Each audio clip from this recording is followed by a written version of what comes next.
Wall Street's main indexes ended higher on Friday, with the Dow adding 1.9% to finish at a record-closing high, the S&P 500 climbing 1.5%, and the Nasdaq surging nearly 1.9%.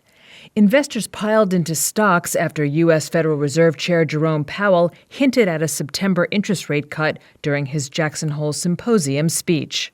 Carol Schleif, chief market strategist at BMO Private Wealth Management, said that was one of a combination of events that triggered Friday's rally. It could be things like you've got lighter volume technically. You had the door open, and markets are taking it like the door is wide open for a September rate cut, which markets had been looking for or hoping for, but not necessarily counting on. And you could also have some dip buying that's coming from the technology pullback that you've seen this week to date. Even though those names are up solidly off the April lows, there's always some cash on the sidelines that's looking for a great entry point.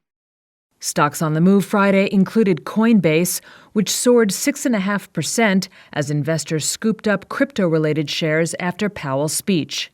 Shares of Intel gained 5.5% on news that the U.S. government would take a 10% stake in the struggling chip maker. Intuit's stock dropped 5% after the TurboTax maker forecast first-quarter revenue growth below analysts' estimates due to weak performance at its MailChimp marketing platform. And shares of Workday shed about 3% after the human resources software provider gave an inline outlook for the current quarter.